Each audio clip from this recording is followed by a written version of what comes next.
오늘도 무사히 하루 보내셨습니까? 뉴스와이드 이상훈입니다.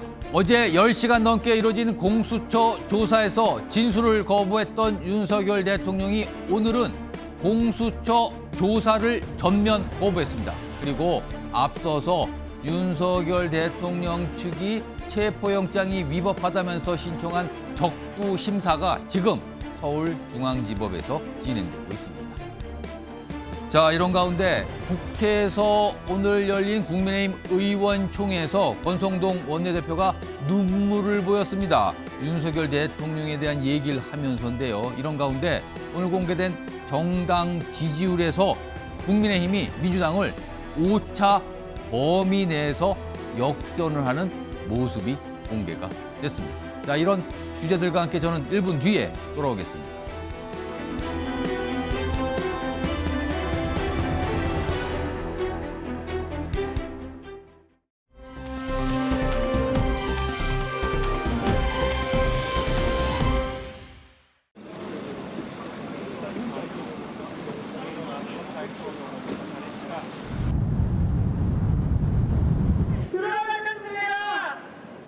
기본적으로 대통령께서는 이 조사 과정에서 피조사자로서의 그러한 보장된 권리를 행사하실 것으로 생각합니다.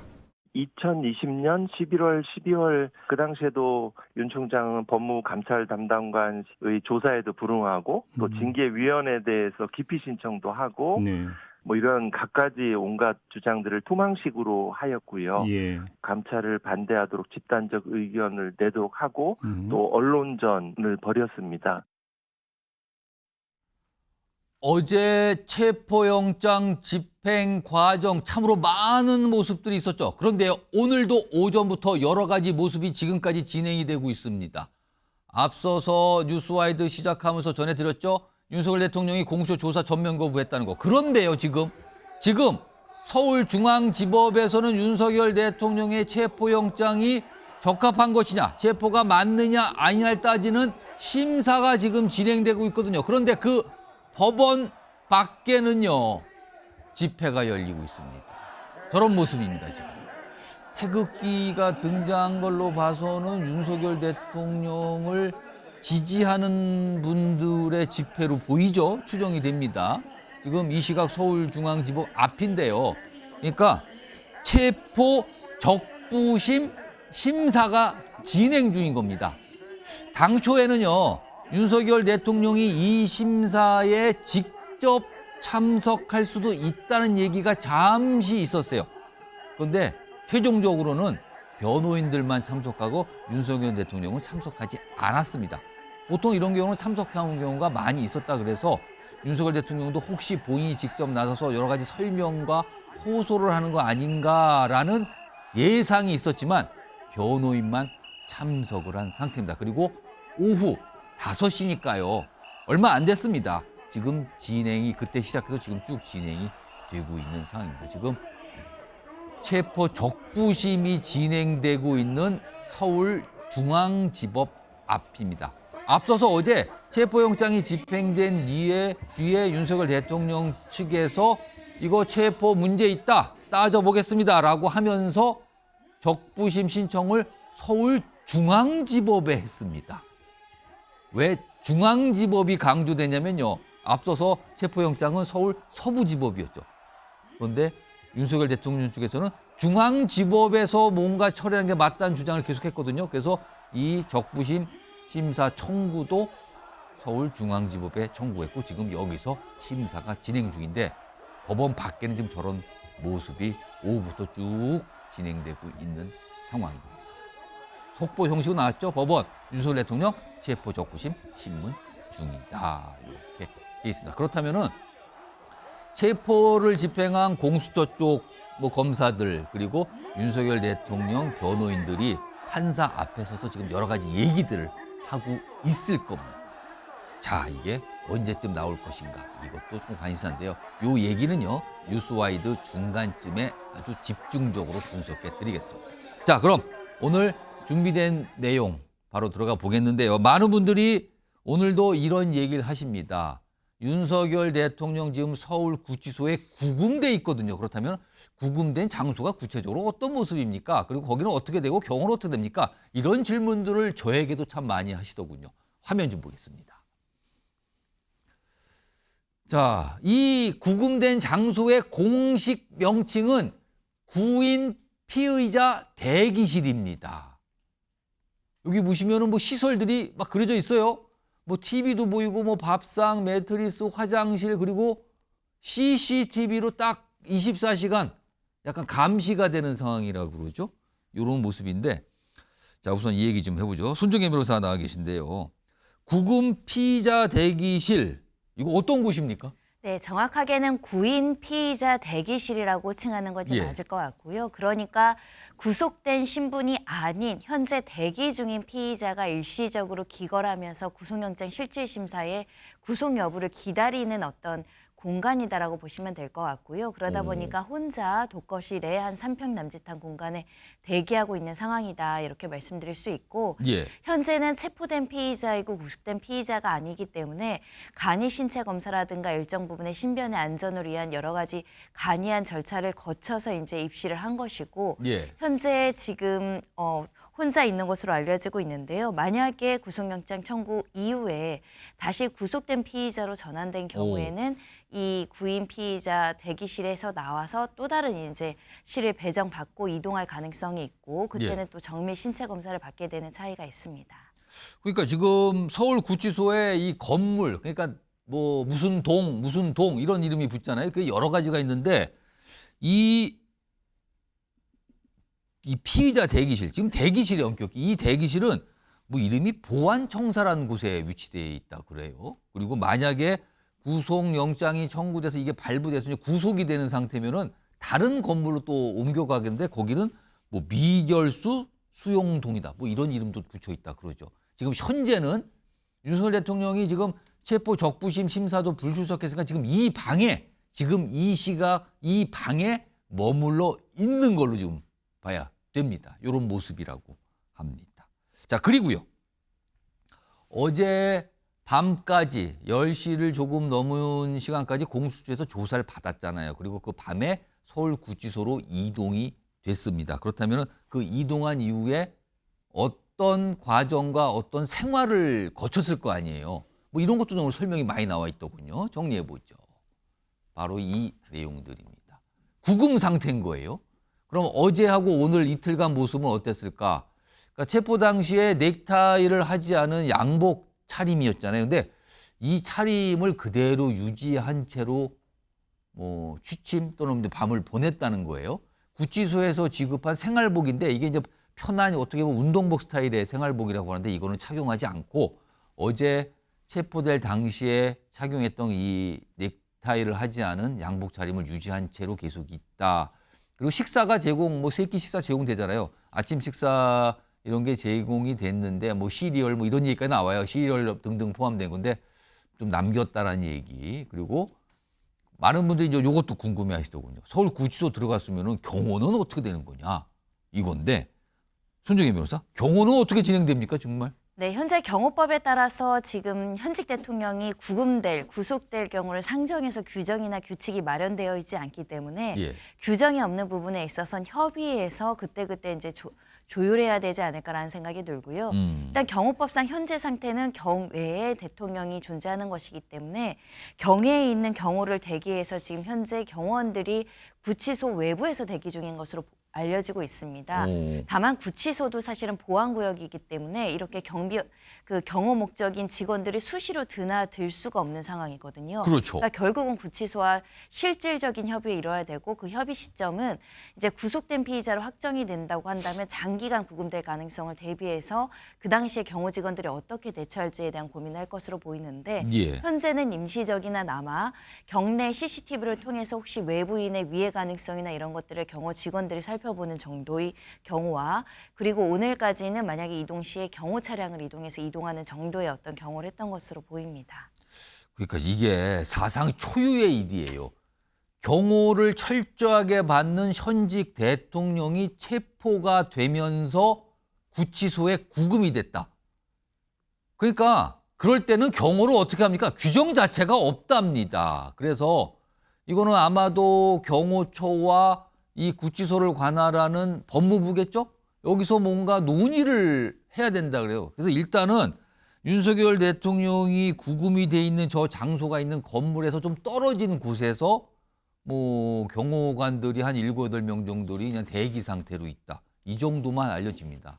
만약에 구속으로 넘어가게 된다면 그땐 또 협의를 아마 해야 될 거예요. 이게 시간이 길어지니까요. 이런 겁니다. 다 초유의 일입니다, 지금요. 그러니까 규정이 없어요. 이런 거를 대비를 하지 못한 거죠. 이걸 미리 대비하는 게 맞는지 어떤지도 모르겠지만 규정이 없어서 그냥 다 협의를 통해서 해결을 해야 되는 상황이 지금입니다. 자, 앞서서 이제 서울 구치소와 관련된 구금돼 있는 구치소와 관련된 상황 전해드렸고요.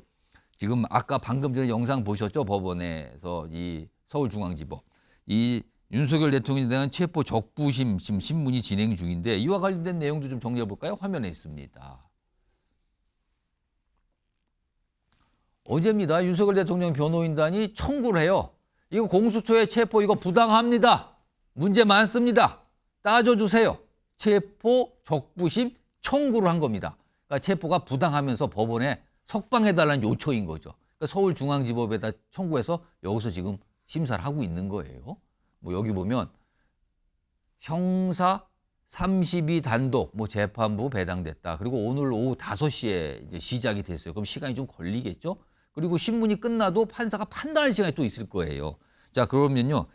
이와 관련해서 오늘 윤석열 대통령 변호인 쪽에서 이 심사 들어가면서 한 말이 영상으로 지금 속보 영상으로 들어왔습니다. 확인해 보겠습니다. 사건 본안에 대한 심리가 아니고 체포의 적법성, 불법성, 부당성에 대한 절차에 관한 지금 다툼입니다. 그래서 저희 변호인들이 대신 대통령의 생각과 입장을 재판부에 전달하는 것으로 그렇게 해서 제가 왔습니다. 관할 법원이 체포된 피의자가 현재 있는 곳입니다. 서울구치소에 지금 구금되어 있습니다. 서울구치소의 관할 법원은 바로 서울중앙지방법원이기 때문에 이 관할 법원을 여기에 할 수밖에 없다는 점입니다. 당초 어제 체포영장이 집행된 이후에 사실은 기자들로부터 윤석열 대통령 변호인들이 질문을 받았어요. 뭐 체포 적부심 뭐 이런 관련 질문. 근데 당시에는 이런 거 고려 안 한다고 했다가 또 다른 또 변호인들은 이거는 고려할 필요가 있다. 청구한다. 이렇게 약간 상황이 바뀌었거든요. 그리고 오늘 어제 직접 청구가 이루어졌고 오늘은 이렇게 출석해서 뭔가를 얘기한 상황까지 갔습니다. 자, 소정욱 변호사 그리고 김상일 정치평론가 두 분도 나와 계신데요. 우선 소정욱 변호사. 체포 적부심 청구는 왜 한 겁니까? 지금 잠깐 설명이 나오는데 어떤 이유가 있다고 봐야 되는 겁니까? 두 가지 이유인데요. 예. 하나는 이제 그 공수처가 내란대 수사권이 있느냐. 예. 옛날에 공처법 만들 때 저도 여러 이제 공청회나 위원으로 활동을 했는데 예. 공처가 이제 그 대통령도 수사할 수 있다고 돼 있어요. 예. 근데 대통령이 수사할 수 있는 거 우리 법에는 확실하게 할 수 있는 건 이게 내란하고 외환죄밖에 없죠. 예. 다른 거는 이게 소추 특권이 있잖아요. 예. 그래서 내란 외환을 이게 여차고 주장하는 사람이 많았어요. 근데 그때 안 넣은 거죠, 그게. 왜? 공처의 취지에 안 맞는 거예요. 어. 공처는 이제 검사나 경찰들 자기 가족 감쌀 때 부패를 해결하기 위한 거잖아요. 예, 예. 내란 외환은 이게 능력도 안 돼. 검사가 몇 명 안 되니. 예. 그때 의도적으로 내란하고 외환을 뺐잖아요. 예. 근데 이번에는 수사하겠다는 거예요. 어. 논리가 뭐냐? 우리는 직권남용을 수사할 수 있으니까 예. 관련 사건이라는 거예요. 근데 관련 사건은 뭐냐? 직권남용을 실제 수사하다가 예. 뭔가 이게 인지가 될 때 관련 사건이잖아. 예. 근데 직권남용도 수사한 적이 없고 예. 할 수도 없어요. 어. 소추특권 때문에. 예. 상상 속에서만 관련 사건이라는 거야. 어. 실제 관련 사건도 아니고. 예, 예. 이런 얘기 누가 이게 인정하겠어요? 그러니까 이 부분을 지금 윤석열 대통령과 윤석열 대통령 변호인이 문제 삼으니까 이 자체가 문제다. 수사권이 없으면 예. 체포가 부적법하잖아요. 아. 이게 첫째 이유고. 예. 그다음에 두 번째 관할 문제인데요. 예. 공수처가 기소할 수 있는 게 있고 없는 게 있죠. 예. 기소할 수 없는 거는 전부 이게 중앙지검으로 넘기됩니다. 중앙지검 검찰. 예. 예. 지금 이게 이 사건은 기소할 수 없죠. 어. 내란에서 기소할 수 없잖아. 그렇습니다. 그럼 이게 중앙지검으로 넘기되는 거예요. 예. 근데 중앙지검하고 대응되는 게 중앙지법이에요. 어. 근데 왜 서부로 갔을까요? 체포영장을 왜 서부지법에서 받았는가? 그거는 이게 뭐 제가 볼 때는 그쪽에 그 진보 성향의 판사가 우리 법연구에 영장하고 중앙에는 이게 그 수사권 인정 안 해준다고 판사가 이미 이야기했거든요. 영장 담당이. 예. 이러니까 이게 피해간 거 아니에요. 이게 공정한 겁니까? 아, 그다음에 관할도요. 예. 기소권이 있는 거는 관할 조문이 있거든요. 예. 이래 돼 있어. 중앙지법에 창설적 관할이 있고 단서에 보면 이는 기소권이 있을 때 그다음에 범죄지거나 증거의 소재지거나 예. 아니면 이게 피고인한테 특별한 사정이 있을 때는 예. 형소법에 따른다. 피고인에게 특별한 사정. 형소법에 따른다는 건 주소지 된다는 거거든요. 예. 그래서 이게 특별한 사정이 구속된 거나 예. 거기도 그게 없잖아. 아무 특별한 사정이 없잖아. 예. 그래서 이게 서부의 관계 애초에 부적법하다 이거. 이 두 가지 이유로 다투는 거예요. 자, 김상일 네. 평론가 지금 손영욱 변호사는 두 가지 얘기하셨어요. 그러니까 내한테 수사권 부분 이 자체가 없는데 왜 체포영장까지 집행하느냐. 그리고 체포영장 발부를 왜 또 하필 서부지법에다 받았다. 이 두 가지가 문제 있어서 이거는 체포가 되면 안 되는 거다. 이게 이 주장이에요, 지금요. 그래서 오늘 이 구속 체포 적부심 청구를 했다는 건데 네. 지금 이 청구 이유 어떻게 판단하십니까? 그러니까 이게 법 위에 군림하겠다는 거죠. 우리가 법에 관련해서 우리 변호사님도 주장을 할 수 있고 수사기관도 주장을 할 수 있어요. 그럼 그 주장에 대한 판단은 어디서 해야 되냐? 예. 사법부가 하는 겁니다. 근데 사법부가 판단을 했어요. 수사를 하라고. 예. 근데 그거를 불법이라고 얘기하면 사법부 위에 쓰겠다는 거잖아요. 근데 근대 국가에서 사법 시스템 위에 쓰겠다는 건 국가를 인정하지 않겠다는 거고 국가를 깨겠다는 거예요. 예? 그거는 뭐 무정부를 하자는 건지 저는 잘 모르겠는데 그런 주장 자체가 무리한 주장이기도 하거니와 그러나 어쨌든 논리적인 뭐 주장이라고 본인들이 주장을 하면서 다퉈볼 수는 있어요. 요즘 뭐 절차대로 지금 네, 사실 절차대로 청구를 한 다투면 거예요. 되는 거예요. 예. 그래서 그걸 하면 되지 지나치게 국민들을 선동하고 갈등으로 몰아넣어서 뭐 불행한 사태가 이렇게 촉발되도록 하는 것은 나쁘다. 저기 과천 주변에서 지금 뭐 분신 사건이 있었는데 예, 어제 이게 이유가 정확히 아직 나오진 않았습니다. 근데 혹여라도 이런 정치 갈등 때문에 촉발된 거라면 정치인들 모두가 반성을 해야 되는 것이다 이런 생각이 들고요. 관할권 문제도 역시 저는 마찬가지인데 이런 겁니다. 지금 형사소송법하고 공수처법 제가 뭐 변호사도 아닌데 별 법을 다 공부하게 되는데 모든 국민이 법대를 가셔도 될 상황이 지금 오고 있는 것 같습니다. 근데 보면은 분명히 공수처법에 중앙지법에다가 하게 돼 있어요. 예. 그게 좀 약간 원칙적인 거예요. 예. 그래서 제가 이 원칙이 어떤 건가를 좀 이렇게 판사분들 몇 분에게 제가 예. 물어봤어요. 그랬더니 이걸 이렇게 말씀하시더라고요. 전속 관할이냐 임의 관할이냐 이거를 판단을 해야 된다는 거예요. 좀 어려운 표현이 나오네요. 그렇죠. 그러니까 전속 관할이면 무조건 거기 해야 된다는 거죠. 무조건 거기 말고는 나다는 데 예, 안 된다. 임의 관할이라고 하는 건 이렇게 그 법상에 뭐 할 수 있으면 할 수가 있다는 판단 뜻이라는 여부를 좀 둔 거. 그렇죠. 예. 예. 그래서 이제 여쭤봤더니 그 제가 이렇게 통화를 하신 분들은 이거는 전속 관할이라고 보긴 좀 어렵다. 판단을 할수 있는 거다. 판단할 수 있는 거다라고 하시더라고요. 그럼 이조차도 법원에서 판단을 해야 되는 거예요. 근데 서부지법에서는 관할권이 있다고 판단을 해서 영장을 내준 겁니다. 근데 중앙지법으로 가면은 그렇지 않다고 판단할 수도 있어요. 왜? 예. 법관 숫자가 엄청나게 많습니다. 예, 그래서 법관은 개인의 역량과 도덕과 소신과 뭐 법관으로서의 어떤 양심과 이걸 가지고 판단을 하는 거기 예. 때문에 판단들이 다를 수 있어요. 근데 중앙지법에서조차 이걸 인정한다면 윤석열 대통령이 그동안 주장한 주장은 굉장히 명분을 잃는 것이고요. 그리고 이것을 만약에 인용을 해준다 그러면은 예. 그 주장이 강화가 되긴 할 겁니다. 그러나 그렇다고 해가지고 또 이게 위법이냐? 그렇지 않아요. 왜냐하면 법관들 간에 이런 대척적인 상황이 오면 대법원이 정리를 하게 돼 있습니다. 그러면은 이것을 다시 공수처에서 대법원에 항소를 통해 가지고 최종 정리를 하게 되지 않을까 이런 생각이 듭니다. 그러니까 지금 두 분 말씀 시청자 들어보셨죠? 시청자 여러분께서 지금 아마 이 서울중앙지법에서 진행 중인 체포 적부심 심사에서 양측이 공수처와 윤석열 대통령 변호인 측이 이런 주장들과 공방을 하고 있을 걸로 지금 예상이 됩니다. 이런 쟁점 지금 두 분이 사실상 정리를 좀 해주신 셈이 됐습니다. 손정희 변호사. 그런데요. 이 체포 적부심 심사와 관련해서 이 체포가 된 뒤에 48시간 내에 구속영장을 청구해야 된다. 이거 아마 시청자 여러분들 다 아실 거예요. 하도 많이 설명돼서. 그런데 이 체포 적부심을 받는 이 시간은 또 48시간에서 빠진다는 얘기가 있습니다. 이건 어떻게 된 겁니까? 네, 그렇습니다. 왜냐하면 형사소송법에 관련 규정을 명시적으로 두고 있고 이렇게 체포 구속 심사를 위해서 기록이 인계되고 기록이 오게 되면 수사기관 입장에서는 48시간이란 단시간이 수사가 기간이 주어져 있는데 실질적으로 수사를 못하는 곤란함이 있기 48시간은 때문에 그러니까 어떻게 보면 수사기관 입장에서는 손해본다는 뜻이 되네요. 그렇습니다. 그래서 48시간 시간을 계산함에 있어서는 이렇게 체포 구속심을 위해서 기록이 인계되고 돌아오는 시간은 뺀다라고 보시면 될 것 같고요. 오. 그렇기 때문에 구속영장 청구 시점은 기록이 돌아오는 시점까지 계산해서 다시 연장되는 상황입니다. 그렇다면은 지금 알려지기로는 공수처가 이 체포 적부심 관련해서 관련 자료를 낸 게 오늘 오후 2시 조금 넘어서 법원에 냈대요. 그럼 그때부터 이 48시간 이 시효는 멈추고 최종 법원이 판단 나오면 다시 그때 시계가 돌아간다.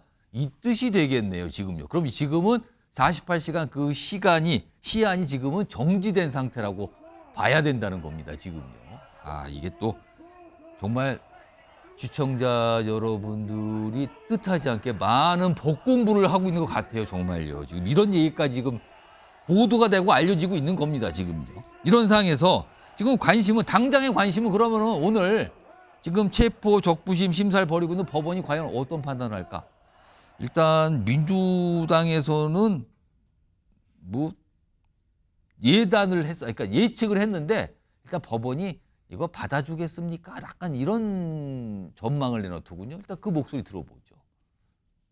많이 안 쓰는 이유는 뭐냐면 예. 방금 전에 체포했는데 예. 체포가 부적법하다고 얘기하면 받아들여질 법원이 거의 없잖아요. 방금 전에 내가 영장 발부했는데. 아 그러네. 그러고 그래서 보니까. 거의 안 쓰이긴 안 쓰는데 이유가 그래서 그런 거고 경호처를 마치 사병처럼 부리면서 물리력을 동원해서 막았기 때문에 체포적부심 안 받아들여질 거고요. 수사기관에서 구속영장 청구하면 나오죠. 변호인단이 네. 작전을 완전히 잘못 짜고 있어요. 거의 사지로 내몰고 있어요. 만약에 이게 변호인단 생각이면. 소정 변호사, 이 변호인단이 윤석열 대통령을 사지로 몰고 있다는 거 이게 무슨 뜻일까요? 이거는? 그거는 말도 안 되는 이야기고 예, 제가 이제 96년에 시험대가 변호사를 했는데요. 예. 솔직히 체포적부심은 한 번도 해본 적이 없어요. 아, 변호사 일을 하시면서 한 번도 이걸 담당해 보신 적이 예. 없어요? 근데 제가 방송을 하면서 오. 체포적부심을 이거 합의부로 갈 거라고 잘못 방송을 했어요. 근데 지금 합의부 아닌데. 단독이잖아요. 예, 단독으로 저도 갔어요. 이게 깜짝 놀라서 형사 전문 저하고 동기 판사 그분도 20몇 년 판사했잖아요. 예, 근데 그분도 단독인지 합의지를 몰라. 그래서 이게 예거를 막 뒤져보니까 예. 단독으로 돼 있는 거예요. 아, 그만큼 이게 이렇게 사례가 많지. 희귀한 제도예요. 굉장히 드문 사례라는 거죠, 지금 이게. 그렇죠. 근데 체포 적부심이 3개가 있는데 현행범 체포나 긴급 체포는 수사기관이 하니까 판사 단독이 되는데 예, 근데 이거는 체포영장은 저하고 동기인 판사가 발부했잖아요, 서부에. 예.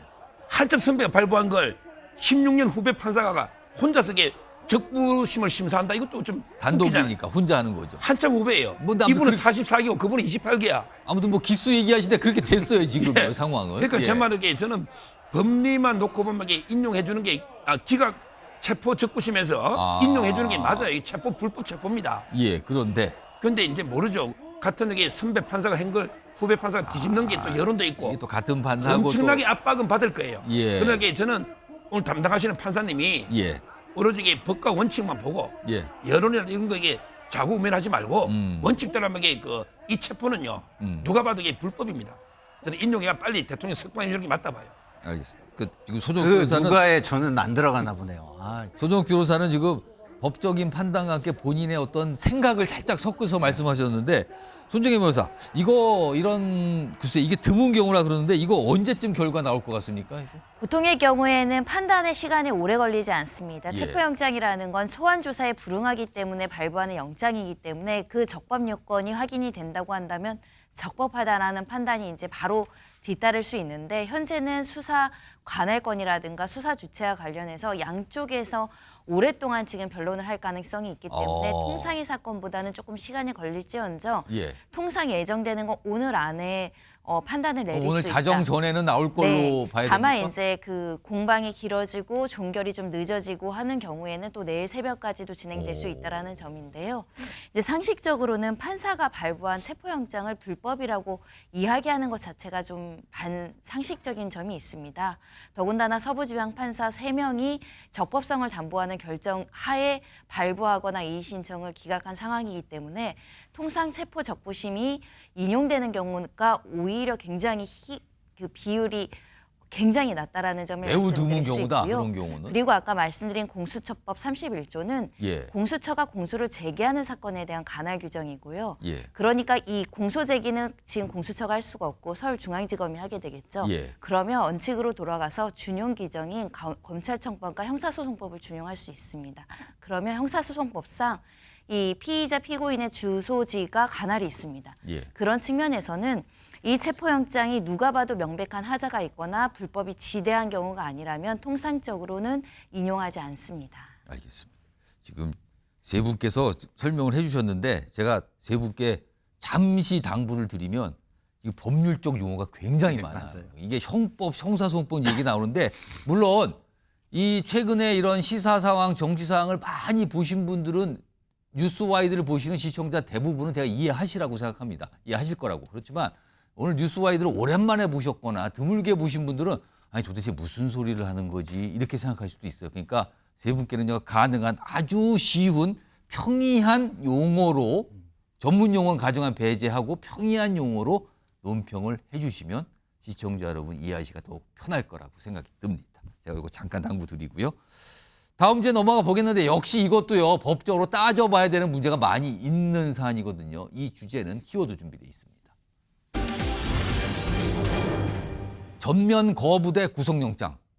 윤석열 대통령과 공수처 약간 서로의 어떤 움직임을 저렇게 좀 오늘 보였거든요. 어제 체포가 돼서 공수처의 조사실, 그러니까 영상 기록이 가능한 영상 녹화 조사실 거기서 조사를 받았는데 진술을 계속 거부했다고 좀 알려지죠. 그리고 오늘도 뭐 조사 안 받는다 이런 얘기가 나왔는데 상황 좀 정리해 보겠습니다. 어제 위에서부터 보면 묵비권 행사 그리고 한마디도 못 들은 공수처. 그러니까 예를 들어서 공수처가 처음에 이제 조사할 때 이게 보통 인정신문, 여기도 좀 어려운 단어 나옵니다만 쉽게 표현하면 뭔가를 본격적으로 조사하기 전에 이름이 어떻게 됩니까? 주소는 어디입니까? 직업이 뭡니까? 이건 기본적으로 이제 확인을 위해서 확인 절차잖아요. 본인에 대한. 이걸 물어보는데 여기에 대해서도 윤석열 대통령이 아무 대답을 안 했다고 합니다. 묵묵부답. 그리고 그 이후에 공수처가 200페이지가 넘는 질문지를 준비했는데 그거에 대해서도 대답을 전혀 하지 않았다고 지금 알려져요. 10시간 40분 동안 조사를 했는데 묵비권 행사를 했다. 아무 대답을 안 한 거예요. 이게 지금 알려지고 있는 상황입니다. 그리고요. 오늘도 조사가 원래 있었어요. 오전부터 조사를 하기로 했었는데 일단 연기 신청을 했죠. 뭐 처음에는 알려지기에 건강상 이유로 조사 일정을 연기합니다. 그래서 오후 2시로 잡혔어요. 근데 그 이후에 윤석열 대통령 측에서 이거 오늘 조사 전혀 안 받습니다. 못 갑니다. 어제 충분히 입장 전달했고요. 그리고 뭐 이거 자체가 문제가 있는데 무슨 조사를 받습니까? 이런 취지의 설명이 나왔어요. 그래서 불출석, 전면 거부로 간 겁니다. 일단 이 상황이 어떤 건지. 일단 이것도 서정욱 변호사하고 제가 김상희 평론가께 서정욱 변호사 그러니까 조사 전면 거부예요. 어제는 뭐 체포 당일에서 조금 조사를 받았지만 진술 거부였고 오늘 아예 조사를 안 받는 겁니다. 그러면 내일도 안 받는다 이렇게 봐야 되는 겁니까? 그렇죠. 아마 이제 대통령이 유혈 사태를 막기 위해서 예. 소환 이제 체포영장 집행에는 응했지만 공수처가 이제 이거 수사권이 없다고 지금 확고하게 불법수사를 하고 있다고 했잖아요. 예. 그런데 거기에 응하면요, 우리가 인정하는 게 되잖아요. 예.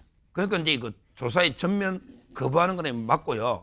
그러면 이게 48시간이 지나면 구속영장을요, 아마 공천에게 서부에다가 또 청구한다잖아. 예. 그러면 대통령은 아마 재판을 이게 보이콧할 가능성이 있고, 특히 대통령을 지지하는 우리 보수 국민들도 아무도 그 재판에 승부 안 할 겁니다. 예. 이게 진짜 이게 공적이 경고합니다. 왜 체포영장을 발부해준 판사가 저기 구속영까지 심사해서 발부해주면요, 이게 공정하겠습니까? 오. 지금 이 사건은요, 우리 손 변호사 말씀처럼 이게 10일간 수사하면 중앙지검으로 넘기되는 사건이에요. 예. 그렇죠? 그러면 이게 중앙지검에서 수사하면 관할은 중앙지법입니다. 예. 따라서 이게 서부에 또 꼼수로 구속영장까지 그 판사한테 받겠다. 이러면 이게 아무도 승복 안 하고 이게 대통령께도 보이콧할 거예요. 그리고 아마 이게 구속 적부심으로 아마 들어갈 수가 있는데 제 말은 법이란 게요. 법도 있지만 관행이란 게 있죠. 예. 공수처가 이제까지 구속영장을 한두 번 청구했습니까? 근데 주소지 따라서 청구한 예가 한 번이라도 있습니까? 100% 중앙지법에 청구했잖아요. 예. 근데 왜 현직 대통령을 최초로 예외로 하죠? 거기에 대해서 아무 설명이 없잖아요. 예. 그게 의심이 가는 게 중앙지법의 영장 담당 판사가 내란 수사권이 없다 공처. 이게 노고. 그다음에 서부는 우리법연구에 진보 성향이 노니까 의심을 하는 합리적 이유가 있잖아요. 예. 제 말은 이 현직 대통령을 최초로 구속 체포하면서 한 점 시비거리를 남기면 안 돼요. 누구든 깨끗하게 승부하게. 예. 그러면 이게 경찰이 수사해가지고 중앙에 했으면 이런 일이 없잖아요. 예. 왜 공처가 분란을 저는 초래한지 이해가 안 돼요. 자, 지금 어제는 진술을 거부, 그러니까 묵비권을 행사한 상황. 오늘은 조사를 전면 거부. 지금 상황이라면 내일 조사도 거부할 가능성이 커졌다고 봐야 되는 거죠. 자, 김상희 평론가. 네. 뭐 일각에서는 뭐 피의자로서의 어떤 권리 행사다 묵비권도 네. 뭐 이런 얘기하고 조사 거부도 했다는데 이거 어떻게 좀 판단하십니까? 자연인 윤석열이라면 예. 피의자의 당연한 권리입니다. 그러나 대통령이라는 제도, 지위에서 하는 거는 또 다른 의미를 갖는 겁니다. 헌법 수호의 의지와 법률 수호의 의지가 없다는 것을 보여주는 것이거든요. 다시 말해서 사법 자체를 부인하고 불복하는 모습인 겁니다, 이게. 지금 서정욱 변호사님께도 제가 참 유감인 게 법조인이신데 법원의 시스템을 이렇게 국민들이 불신하도록 자꾸 좀 이렇게 그런 쪽으로 유도하는 발언을 하시면 저는 그게 맞는 것일까 이런 생각이 들고요. 자꾸 그거를 법원을 비난하는 걸 또 공수처를 하나를 이렇게 뭔가 필터를 끼워가지고 비난을 하시는데 지금 이 결정은 법원이 내린 겁니다. 공수처를 비난할 게 아니에요. 공수처는 법원에 신청을 했고 하라고 법원이 결정을 내려준 겁니다. 예. 그래서 언뜻 보기에는 대통령 측과 우리 그 여당 패널분들이 공수처를 비난하는 것 같지만 그 본질은 다 법원을 비난하고 있는 것이다. 우리나라 사법 체계를 비난하고 사법 체계를 부인하고 있는 것이다. 이런 말씀을 드리고 싶고요. 또 하나는 왜 서부지법으로 갔느냐? 저는 잘 모르겠습니다만 저라면은 서부지법으로 갔겠어요. 왜냐하면 중앙지법이 워낙 바쁩니다. 사건이 많고. 예. 그러면 시간이 오래 걸릴 수도 있잖아요. 예. 그럼 이 체포영장의 빠른 판단을 오히려 좀 더 발해서 신속성을 위해서 글로 갈 수도 있는 겁니다. 예. 뭐 제가 좀 짧은 식견이라서 그렇게 생각하는지 모르지만 저라면 그럴 수도 있습니다. 그리고 그 뭐 서부 공수처에서도 뭐 잠깐 생각을 하다 저처럼 생각하는 사람이 있었을 수도 있습니다. 그럼 그것이 잘못입니까? 그렇게 생각했다는 것 자체가? 그렇지 않잖아요. 어떤 생각을 가지고 했는지를 예단해가지고 그렇게 비난하는 건 맞지 않다. 이런 생각을 들고요.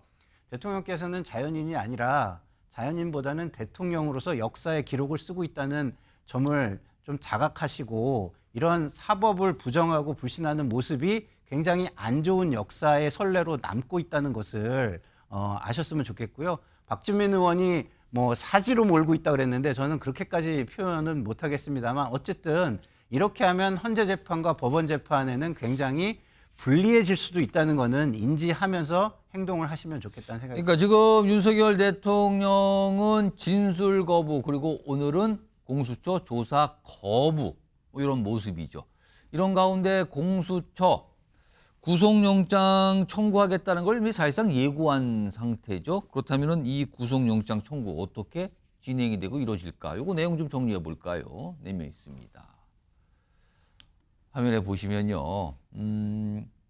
이게 뭐 영장 청구 보면 지금 아까 잠깐 말씀드렸죠. 적부심 때 요거 기한은 정지가 된다. 그리고 이게 다 끝난 다음에 뭐 하겠다는 거죠. 그 적부심이 이루어질 당시에는 구속 청구 안 한다. 사실 구속영장 청구가 빠르면 오늘 있는 거 아니냐 그랬는데 지금 뭐 적부심이 벌어지니까 지금은 아닌 것 같아요. 그렇다면 내일 정도로 예상이 되는데 지금 이것도요.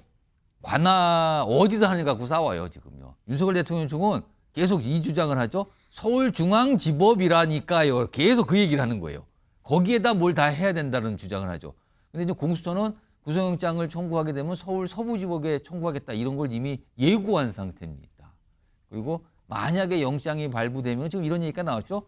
구속 기간이 최대 20일인데 공수처가 열흘, 그다음에 검찰이 열흘씩 구속 기간을 나눠서 수사, 뭐 기소 이렇게 갈 거다. 이런 전망까지 지금 나온 상태인데 이거 좀 어렵긴 한데요. 손정혜 변호사 내용이 구속영장 청구를 언제 할 거라고 봐야 될 거예요? 그러면은 원래는 체포영장 집행 시점부터 48시간을 예. 계산하니까 예정대로라면 17일 오전 10시 30분까지만 신병합보가 돼서 그 전에 체포영장, 구속영장을 청구해야 되는데 현재 좀 지금 시간이 체포 길어지고 적부심이 있죠. 진행 중이라서. 네, 그렇다 보니까 적어도 17일 오후 이상까지는 갈 수 있고 나아가선 18일 오전까지로 이제 좀 시간이 길어질 수 있다. 내일 오후까지도 이제 시한이 늘어났다라는 거죠 지금. 그렇습니다. 그리고 오늘 공수처에서 2차 소환 조사를 요청을 했으나 조사가 거부됐잖아요. 예. 그렇기 때문에 내일 다시 한번 조사 요청을 할 것으로 보이고 그때도 협조하지 않고 조사를 받지 않을 가능성도 배제하기는 어렵지만 공수처 입장에서는 지금 준비된 질문을 모두 소화해서 정리해서 예정된 질문들은 다 하겠다라는 계획을 세우고 있기 때문에 아마도 17일 넘어서서 한 오전, 오후를 넘어서 청구할 가능성이 높아지지 않나 싶습니다. 손정욱 변호사, 만약에 구속영장이 청구되잖아요. 서울 지금 공수처는 서부지법이에요 이번에도 거기다 청구하겠다는 게 예고가 된 상태인데 그러면은 영장실시심사 그러니까 구속영장에 대한 판단을 받잖아요. 또 판사 앞에서. 근데 통상 피의자들 출석해서 본인 호소하고 얘기하잖아요. 이 구속영장 심사에 윤석열 대통령이 출석을 할까요? 어떻게 봐야 됩니까? 대통령은 이제 당연히 안 할 거고요. 당연히 안할 걸로 변호사까지도 이게 보이콧할 수 있다고 제가 좀 아예 예. 서부지법으로 왜냐하면 만약에 관할을 이게 인정을 못 하니까요. 대통령은 오로지 이게 법을 수호해야 된다는 확고한 신념이에요. 예. 따라서 이게 그 적법한 수사기관에서 적법하게 관할이 있으면 당연히 응합니다. 예. 오늘 체포 적부심도 갔잖아요. 예. 그런데 공처 수사나 그다음에 그 서부의 관할에게 인정을 못 하는 거예요. 특히 체포영장을 발부했던 판사가 예. 구속영장도 이게 심사합니다. 그러면 이게 이미 결론 내린 거 아닙니까 거의? 따라서 이게 그 하나만한 이게 절차 아닙니까? 그럼 서부지법에 구속영장이 청구되면은 윤석열 대통령뿐만 아니라 윤석열 대통령 변호인들도 아예 그 심사에 참석 안 할 수 있다 이겁니까 지금? 보이콧하면 이게 그럴 수 있는 거죠. 뭐 그래도 이게 서류를 가지고도 이게 판단하니까. 근데 판사는 그래도 불출석 카드로 판단을 할 거 아니에요 어떻게 되는지. 그러니까 이제 발부되면 예. 그러면 이제 그 중앙지법의 구속적부심은 3명의 판사가 해요. 예. 체포적부심처럼. 아 그럼 그때도 만약 구속영장이 서부지법에서 발부가 되면 다시 한번 이거에 대해서 적합성을 따져줄 때는 구속적부심을 중앙지법에 할 거다 이렇게 예상하시는 그게 겁니까? 하면 3명의 판사가 그게 진검승부예요. 아. 제가 보기 서부로 가는 순간에 결과는 이게 보나마나한 거 아닙니까? 예. 물론 이게 체포와 구속의 요건은 다르지만 예. 그래서 제 말은 이게 좀 공정하게 공정성을 이게 기해달라는 게 제가 그냥 터집 잡는 게 아니고요. 예. 한 번도 안 했던 일입니다. 예. 공처가 여기까지 출법 3년 동안 전부 이게 중앙에 100% 했던 거예요. 그런데 현직 대통령을 처음 하면서 왜 그쪽으로 갔느냐. 예. 이런 게 저희가 의문을 제기하고 있는 거 아닙니까? 예. 지금 거기에 판사 2명이고 중앙에 4명이고요. 관할이 많이 조정되니까 거기가 사건이 한가한 것도 아니에요. 뭐 판사가 시간이 한가하다고 거리 갔다 그건 말이 안 되는 저는 이게 주장이라 보고요. 결국은 중앙에 오면 이게 그때 영장 담당 판사가 예. 김용현 재판 사건에서 뭘 했냐면 이게 그 직권남용 가지고는 내란을 못합니다. 이렇게 판사가 말한 거예요. 김용현 장관 사건에서. 예. 그래서 김용현 장관도 경찰 관련으로 해가지고 내란 수사권이 있다고 이렇게 했거든요. 그러니까 이걸 피한 거예요. 왜? 김용현 영장에서 판사가 말했기 때문에 이걸 피해서 서부로 간 게 분명하니까 이걸 예. 어떻게 인정하고 공정성을 인정할 수 있습니까? 예. 그냥 간 게 아니고 중앙에서는 안 된다 했단 말이에요. 직권남용으로는. 예. 자, 그러면은 이거 체포영장 얘기가 되는데 구속영장이 지금 이제 예고가 된 상태니까 그러면 또 법원의 관할 문제 그거에 대한 앞서서는 체포 적부심이었잖아요. 그러면은 구속영장 관련해서는 또 구속 적부심 단계로 또 갈 수도 있다. 이런 얘기가 계속 왔다 갔다 하는데 이게 지금 형법 얘기가 많이 나와요 지금. 예, 김성희. 네. 지금 우리 서정욱 변호사께서 말씀하시는 게 논리의 모순이 굉장히 있는 게 제가 아까 말씀드렸잖아요. 우리나라 법관의 숫자가 몇 명이냐. 예. 그 법관마다 독립적인 판단을 하고 있다는 거를 얘기하시면서 유독 서부지법만은 법관이 아니다라는 식으로 얘기를 지금 하고 계시는 그러니까 거예요. 그쪽의 판단이 지금 손정식 변호사 계속 문제가 있고 그렇죠. 거기는 뭐 마치 약간 이제 뭐 그렇게 민주당과 얘기 계속 하고 카르텔인 계세요. 것처럼 얘기하고 굉장히 모욕적인 그 서부지법에 대한 모욕을 계속 예. 하시는 듯한 말씀을 하시는데 자 공수처가 서부지법에 했어요? 그럼 윤석열 대통령은 중앙지법에 해요? 둘 다 똑같은 겁니다. 지금 뭐 쇼핑이라고 비난한다면 둘 다 쇼핑을 하고 있는 거고요. 둘 다 할 수 있는 거를 법관들이 굉장히 다양하기 때문에 자기 권리와 자기 상황에 맞춰서 한다라고 한다면 둘 다 인정을 해줘야 되는 것이죠. 예. 근데 저 같은 경우는 아 그래요 이렇게 뭐 그게 불합리하면 구속적부심 할 수 있고 체포적부심 할 수 있어요. 그거 따져보시고 거기서도 논란이 있으면 부닥치면 대법원에서 정리하시면 되는 겁니다라고 계속 말씀을 드리는데도 예. 유독 서부지법은 법원이 아니다라는 식으로 계속 말씀하시는 이유를 저는 모르겠어요. 이게 지금 현직 변호사인 분이 그렇게 말씀하셔도 되는 건지 저는 잘 모르겠고요. 그리고 대통령께서 지금 이게 뭐 불법이다 자꾸 이런 얘기를 하시는 거는요. 대통령은 행정부 수반입니다. 삼권 분립을 존중하셔야 되는 위치에 있는 분이에요. 근데 마치 삼권 분립을 존중하지 않고 법에 대한 최종 판단도 내가 할 수 있다. 법원 위에 서 있다라는 식으로 자꾸 말씀하시는 건 맞지 않고요. 그런 것 때문에 민주당도 이번에 지지율이 제가 볼 때는 떨어지는 거라고 보거든요. 왜냐하면 입법부는 입법부의 견제 기능과 이런 걸 중심으로 예. 활동을 해야 되는데 좀 과도하게 움직이는 듯한 모습을 중도층 국민들에게 줬잖아요. 그래서 그런 저는 실수를 했는데 지금 대통령 측과 지금 여당 측은 좀 민주당이 한 실수를 지금 더 강하게 지금 하고 있는 모습이라서 좀 안타깝다는 생각이 듭니다. 자, 이런 상황에서 지금은 어떤 수사 상황과 관련된 거잖아요. 근데 다른 쪽에서는 또 헌법 재판 상황이 진행 중이거든요. 오늘도 진행이 됐어요. 그리고 헌법 탄핵 심판 재판이 오늘 열렸거든요. 근데 앞서서 윤석열 대통령 측에서는 오늘 재판을 뭐 체포 상황 등등 감안해서 연기해달라고 했는데 헌법재판소가 그걸 받아들이지 않았군요. 그리고 헌법재판이 오늘 진행이 됐습니다. 그 상황은 영상으로 확인해 보겠습니다. 피청구인 측에서 소송 위임장과 변론기일 변경 신청서를 제출하였습니다. 헌법재판소는 이에 대한 논의를 거친 후 기일 변경 신청을 받아들이지 않는 것으로 결정하였습니다.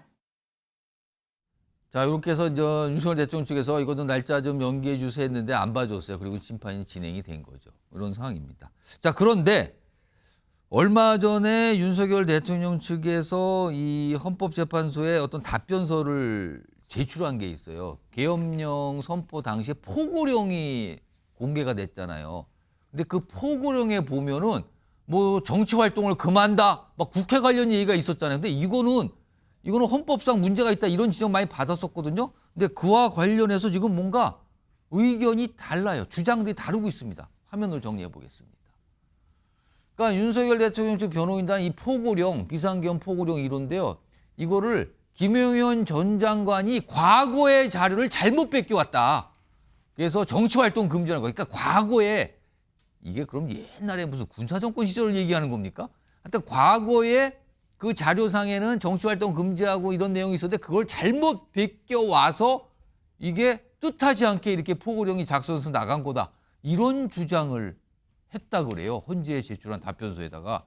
근데 반면에 김용현 전 장관 측 변호인단은요. 오늘 이렇게 또 설명합니다. 포고령 이거 전체적으로 검토한 거고 대통령이 다 봤습니다. 그리고 착오 없이 정당하게 작성된 거예요. 그러면서 아니 국회 활동 문제 많으니까 이거 금지시키는 거 당연한 거 아닙니까? 이런 취지의 주장까지 합니다.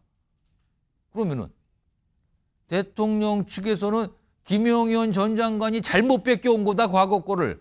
근데 김용현 전 장관 측에서는 이거 대통령이 다 검토하고 다 확인받은 거예요. 이렇게 되거든요. 오늘 김용현 전 장관 측 얘기가 좀 있습니다. 들어보시죠. 그거는 그렇지 않은 것 같은데요. 그거는 뭔가 좀 착오가 있었던 것 같습니다. 왜냐하면은 김 장관의 입장은 포고령 제1호 제1조는 정치 활동을 금지한다는 내용이었기 때문에 그거는 별 문제가 없습니다. 국회 권능을 매개로 해서 국정을 마비시키고 있는 이 상황. 그래서 정치 활동의 금지에 대한 내용을 담고 있었기 때문에 그 점에 대해서 어떤 착오도 없었던 것 같습니다. 그럼 저희는 뭐 정당하게 작성된 포고령을 보고 있습니다. 대통령의 뜻을 반영해서 작성한 포고령이라고도 생각합니다. 김용현 장관께서 이제 직접 초안을 작성하셨고 전체적인 검토는 당연히 대통령이 했습니다. 손석 변호사. 그럼 김용현 전 장관들은 이거 작성 다 뒤집어 뭐 한 거고요. 대통령이 다 검토해서 뜻이 다 반영된 거예요. 근데 대통령 측에서는 이거 김용현이 완전히 잘못 작성한 거예요. 이거 어떻게 된 겁니까, 상황이? 아마 이제 뭐 대통령이 김용현 장관한테 뭐 책임을 떠넘기겠다 이런 의도는 아니에요.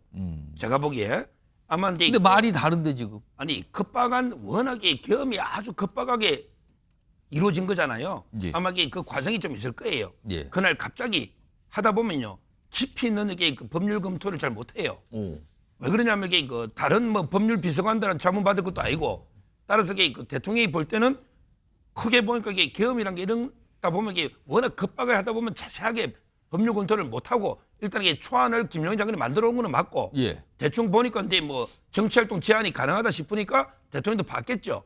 그래서 이게 그 발표된 거 때문에 뭐 저는 두 분 다 이게 맞는 말이다. 김용현 장관은 이게 또 법률 전문가는 아니잖아요. 예. 아마 이게 옛날에는 이런 게 많이 있었어요. 특히 전두환 그때 그 대통령 계엄 그때 대통령이 아니죠. 그때도 보니까 이게 일제 뭐 상김시 정치활동 그만둬 이런 게 있었잖아요. 그렇죠. 예, 예. 아마 그런데 그걸 참고했던 것 같아요. 그런데 우리 87년 전에는 국회 해산권도 있었잖아요. 예. 대통령이 지금 그런 게 없거든요. 없죠, 지금. 따라서 이게 그 시대에 안 맞는 잘못된 포고령은 맞다. 예. 그런데 법률 전문가가 아닌 김용현 장관이 일단 초안을 만들어 왔고 그다음에 대통령도 보니까 깊이 있게 고민하고 이게 워낙 급박이 되다 보니 아마 이게 통과된 것 같아요. 따라서 이게 서로 뭐 책임을 전가하고 이런 문제는 아니라고 봅니다. 손정희 변호사, 지금 사실 이 포고령 속에 당신 정치활동 금지 내용 이거 굉장히 지금 큰 쟁점이 중요한 내용인데 이 작성 경위에 대해서 윤석열 대통령 측과 김용현 장관 측이 달라요, 입장이. 이거 어떻게 된 겁니까?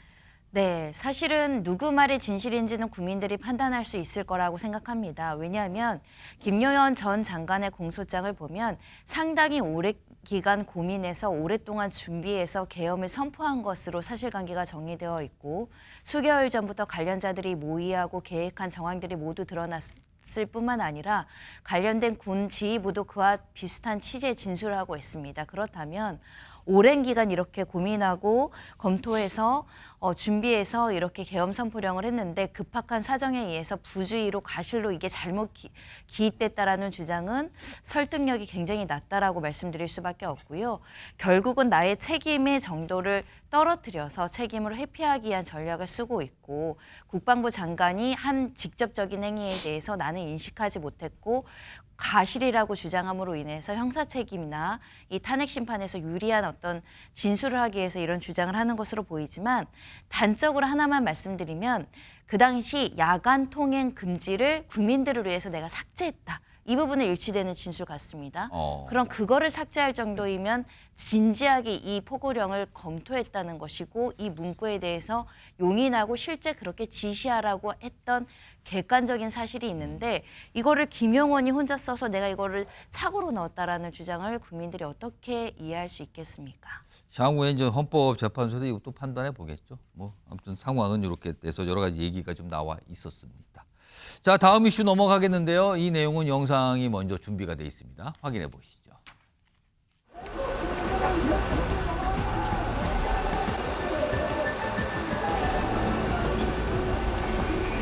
공수처와 국가수사본부는 불법 체포영장 집행을 즉각 중단할 것을 촉구합니다. 왜 이렇게 무리하게 이런 일을 보십니까?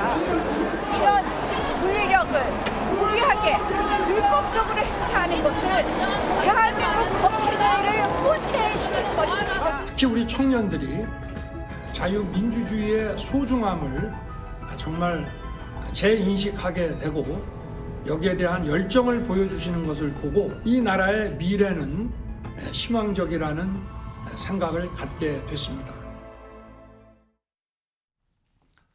자, 이거 뭐 어제 있었던 사항들 많이 정리한 영상이 좀 담겨 있어서 전해드렸는데요.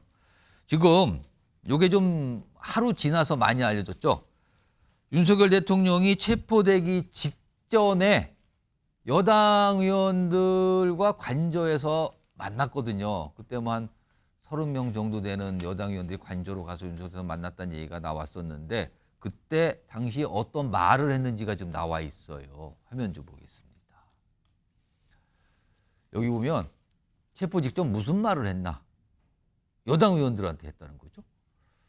대통령까지 해서 정치적으로는 목표가 없다. 그리고 이 상태론 더 할 수 있는 게 없다는 걸 깨달았다. 그럼 이 상태로는 대통령으로서 더 할 수 있는 게 없다. 이런 뜻으로 보이죠, 지금요? 더 이상 목표는 없다. 그리고 여기 관저고요. 저기는 공수처예요. 여기나 저기 매한가지다. 차라리 들어가는 게 낫다. 그러니까 체포돼서 공수처 또는 구치소 얘기를 하는 거겠죠. 들어가는 게 낫다. 그럼 또 이 얘기를 추가합니다. 레거시 미디어는 편향돼 있다. 의원들에게 유튜브를 보면서 정보를 파악하라고 당부를 했대요. 그리고요, 어제 새벽에 글쎄요, 뭐 직접 샌드위치 같은 거 만들어서 뭐 직원들한테도 먹으라고 주고 뭐 이랬다는 얘기도 또 알려집니다. 우선 요런 내용이 우선 첫 번째로 알려졌는데 요 얘기 좀 해볼까요? 최수영 시사평론가 그리고 정기남 조선대 개연교수 나와 계십니다. 안녕하십니까? 우선 최수영 평론가. 우선 주목되는 게 목표는 없다. 대통령으로서 더 이상 목표는 없다. 그리고 더 할 수 있는 게 없다. 이거 어떤 의미일까요?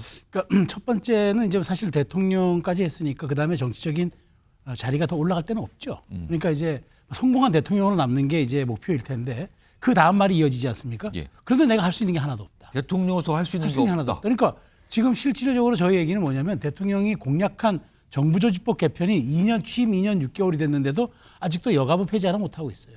법을 민주당이 안 통과시켜주지 않으니까. 그러니까 대통령으로서 사실은 행정 권력을 가졌다고 얘기하지만 의회 권력과 그 대통령에 대한 그 의회 권력이 뒷받침해주지 않으니까 대통령이 할 수 있는 게 아무것도 없는 거죠. 그러다 보니까 내가 사실 임기 2년을 그냥 채울 수도 있지만 내가 탄핵까지 염두에 두면 그러니까 탄핵까지 내가 당할 각오로 계엄을 한 거다. 실질적으로 그러니까 탄핵이 이제 그 결과로 된 거지만 실질적으로 내가 할 수 있는 일이 없었기 때문에 계엄이라는 이런 나의 비상 대권을 통해서 내가 해제를 내가 선포를 했고 내가 정당한 내 권한을 행사했지만 국회가 의결권을 통해서 나한테 해제를 요구하니까 내가 수용을 했다. 그렇지만 이제는 내가 더 이상 할 수 있는 게 없으므로 실제로 뭐 직무정지가 됐으니까 더 할 수가 없는 거고 그런 소회를 표현했지만 여기에서 제가 방점을 찍는 사안은 대통령이 계엄에 대한 정당성과 계엄에 대한 당위성을 내가 할 수 있는 바가 없었기 때문에 이걸 돌파했다는 걸 국민의힘 의원들 앞에 얘기하면서 다시 한번 얘기하면서 이런 데 대해서 당신들이 나를 조금 방어해주고 나의 마음을 심중을 이해해줘야 되지 않느냐 그런 측면으로 이해하는 게 맞는 것 같습니다. 정기남 교수님. 그런데 요 얘기한 게 그 뒷부분에 아까 화면 뒷부분에 기존 미디어, 그러니까 기존 언론을 말하니까 기존 무슨 신문 방송을 말하는 것 같거든요. 그거 보지 말고 유튜브에서 정보를 파악하라고 당부를 했대요. 이건 어떻게 이해해야 됩니까? 그러니까 아직도 대통령이 윤석열 대통령이 헛된 망상에서 깨어나고 있지 못하다.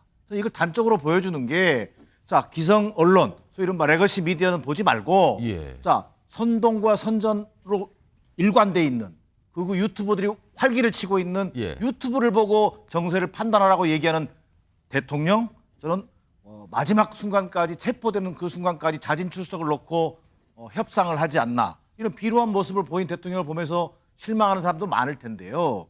저는 아직도 자포자기하는 상황 속에서도 헛된 망상에 사로잡혀 있기 때문에 유튜브를 통해서 지지층을 결집시켜내고 또 거기에 국민의힘이 정부 여당임에도 불구하고 거기에 동조해서 나를 어떻게든 복귀시키는데 역할해야 되는 거 아니냐라고 하는 그런 망상에 젖어 있는 것 외에는 달리 생각할 방법이 없어 보입니다. 지금 윤석열 대통령이 체포 직전에 여당 의원들에게 한 얘기가 더 있습니다. 꽤 많은 얘기를 한 걸로 나오는데 그중에 또 다른 부분이 있거든요. 화면으로 정리해보죠. 2년 반 더해서 뭐하나. 이거 대통령 임기 얘기인가 본데요. 2년 반을 더해서 대통령으로 더해서 뭐하나. 그러면서 최근에 지지율 상황을 얘기합니다. 여당 지지율이 많이 올랐다. 정권 재창출을 부탁한다. 그러면서 국민의힘이 전투적인 정당으로 거듭나야 된다. 이런 또 당부를 했다 그러네. 최수영 평론가.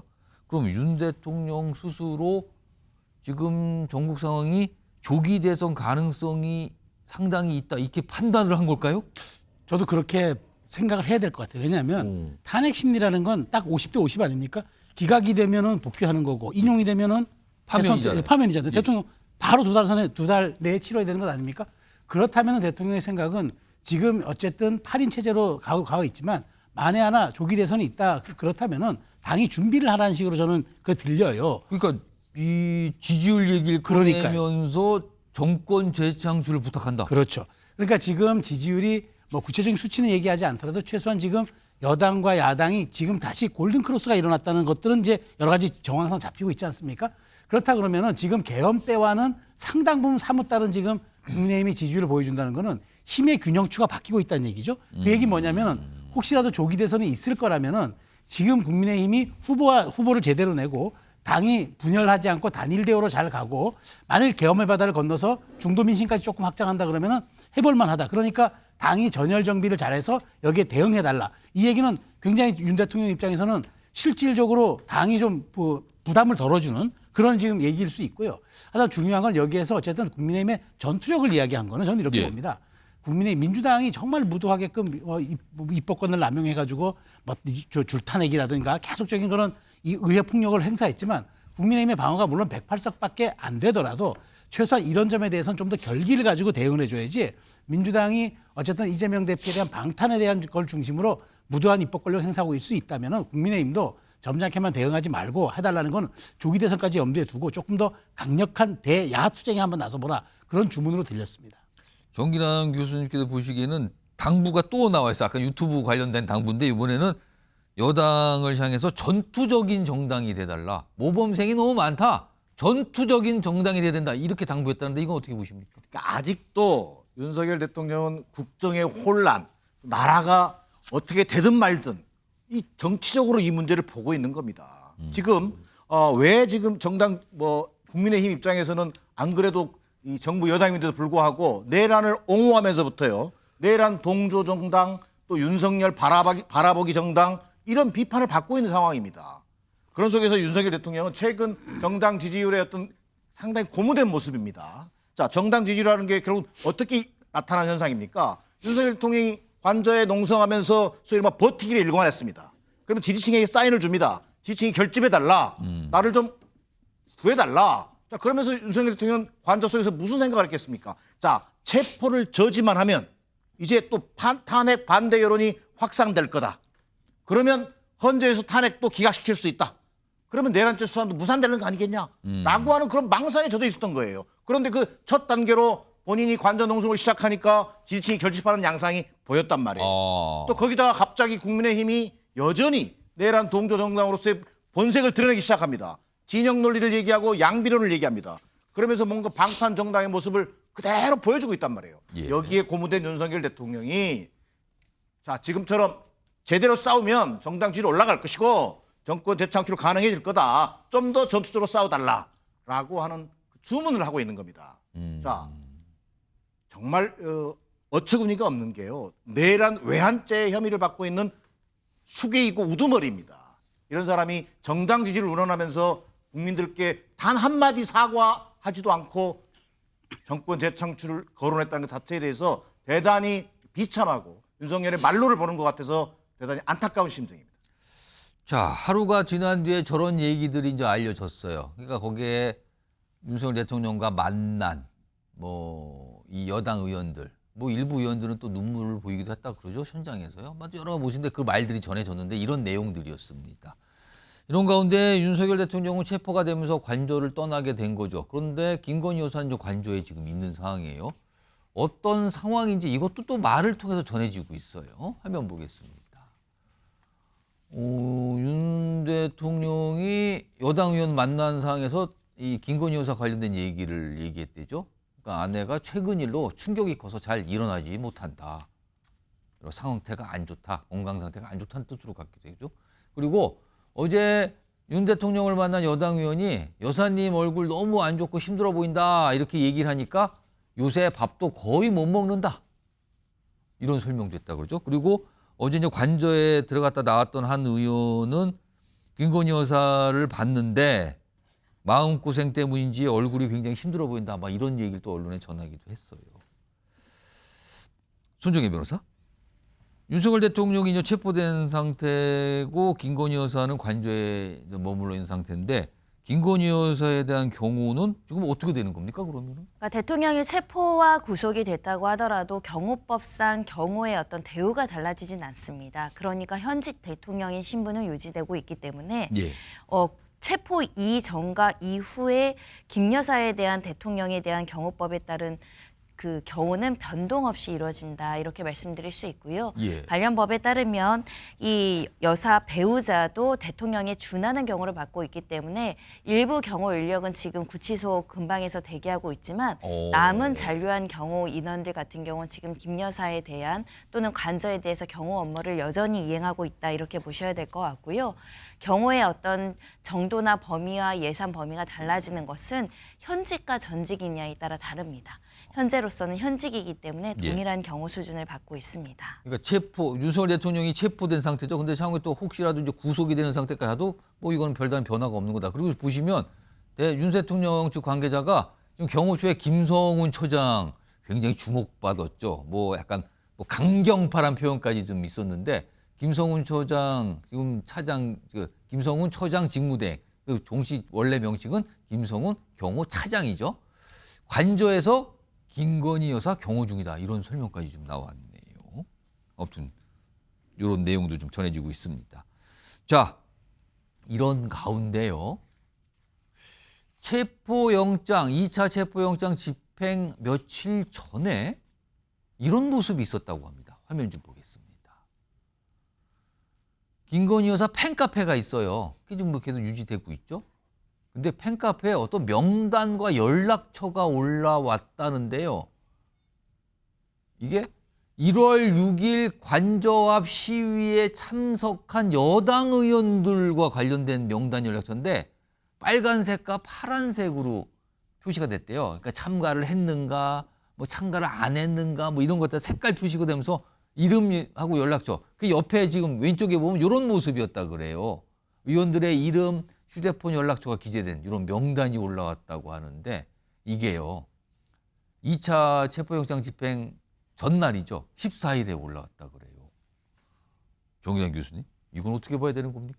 그러니까 여전히 그 김건희 여사 물론 팬카페에 올라온 내용이긴 합니다만 국민의힘 의원들을 탄핵 찬성파와 반대파 또는 관저 농성파와 농성에 참여하지 않는 의원 그룹 이렇게 구분하고 있는 겁니다. 지금 보면 시위 참가하면 빨간색, 그렇습니다. 참가 안 하면 파란색 뭐 이렇게 표시가 되나 본데요, 지금? 그런 것들을 통해서 국민의힘을 어느 하나의 방향으로 끌고 가고자 하는 어떤 의도를 드러낸 것으로 보여지는데요. 저는 오히려요.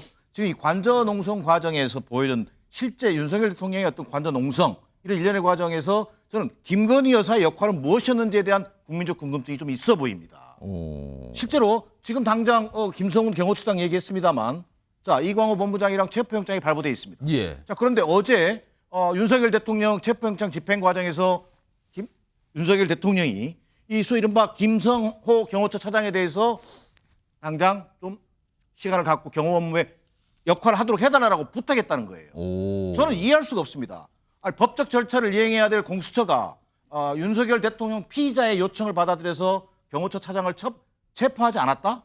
또 그 체포하지 않은 경호처 차장은 남아서 김건희 여사를 경호하는 업무를 총괄하고 있다? 이런 있을 수 없는 일부터 저는 좀 정리될 필요가 있어 보인다. 자, 그런 와중에 여전히 지금 김건희 여사 팬카페를 거론하는 것 자체가 뭡니까?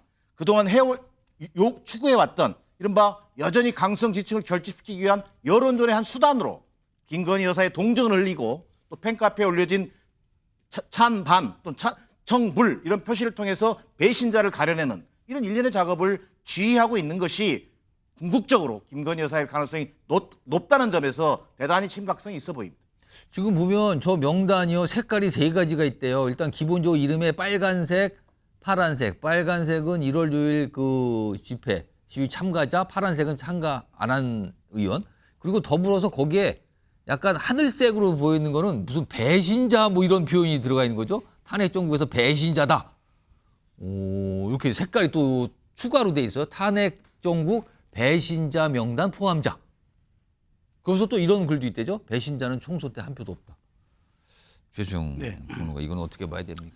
글쎄 뭐 김건희 여사에 대한 뭐 팬카페니까 그게 뭐 자발적으로 뭐 민간단체에서 이루어진 것이고 뭐 충분하게 팬덤에 따른 그런 조직이기 때문에 조금 강경하게 어떤 김 대통령 부부에 대한 애정을 드러내는 사람들이 있겠네 했죠. 그렇지만 그렇다고 해서 저기에다가 명단을 이제 그렇게 색깔을 한다는 거는 일종의 라벨링이거든요. 일종의 어떤 구분짓기나 낙인찍기에 관한 부분이기 때문에 저는 매우 적절치 않다. 왜냐하면 저기에 참여했던 의원이나 참여하지 않았던 의원이 참여했다고 친윤이 아니었어요. 반윤 의원들도 참여했었고 친윤 의원이었지만 또 안 가는 의원들도 있어요. 그 얘기 뭐냐면 당의 여러 가지 사정들. 그러니까 대통령을 지켜야 한다는 사람도 있지만 당이 또 중도 확장을 해야 된다는 사람도 있지만 또 있는 그런 여러 가지 다양성이 있는 측면에서 더더군다나 윤 대통령이 저렇게 체포될 수도 있다는 위기감에 그런 인간적 정의 때문에 간 사람도 있지만 또 당의 진로를 고민해서 안 간 사람도 있단 말이죠. 이런 다양성에 있는 정당이 오히려 건강하고 그것이 지금 오히려 계엄의 바다를 넘어서 중도 확장까지 갈 수 있는 그런 길인데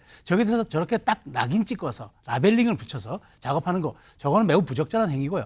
저는 민간단체고 김 여사 개인의 어떤 뭐 좀 좋아하는 그런 팬덤의 그룹이긴 하지만 저는 그런 것들을 공개하는 행위들은 그 최소한 어떤 김건희 여사가 나설 수는 없겠지만 최소한 좀 있는 그 측근에 있는 사람들이 여기에 대해서 이런 공개들은 하지 않는 게 좋겠다. 국민의힘과 지금 당장 척을 져서 또 좋을 일이 뭐가 있겠습니까? 그런 측면에서 저렇게 갈라치기는 내부 갈라치기는 조금 지양하는 게 좋겠다는 것을 좀 필요가 있다고 봅니다. 알겠습니다. 지금 뭐 김건희 여사 관련된 여러 가지 팬카페 얘기도 드렸는데 여기서 이제 두 분의 이 패널 분들이 논평을 하셨는데 거기에 여러 가지 이제 주장과 여러 가지 이제 문제 제기가 있으셨어요. 이런 거는 이 패널 분들의 개인적인 어떤 판단과 의견이라는 거 다시 한번 강조해 드립니다. 다음 주에 넘어가 보겠는데요. 여당 얘기입니다. 무슨 눈물 얘기가 오늘 좀 나와 있습니다. 여당 지도부에서요. 키워드 준비되어 있습니다. 5차 범인의 역전. 여야인데 이거 지지율 얘기가 오늘 꽤 많이들 하시더군요. 이런 모습이 있었어요. 이 내용 좀 준비되어 있는데 우선 오늘 국민의힘이 의원총회, 그것도 그냥 의원총회가 아닙니다. 상황이지라 비상의원총회를 오늘도 열었는데 여기에서 권성동 원내대표의 모습 한 가지가 좀 주목을 받았습니다. 확인해 보시죠. 참담합니다. 바로 어제 체포당한 대통령을 오늘 우리 손으로 특검법을 발의해서 수사하겠다고 하는 것이 정치 이전에 한 인간으로 해서는 안 될 일이라는 것을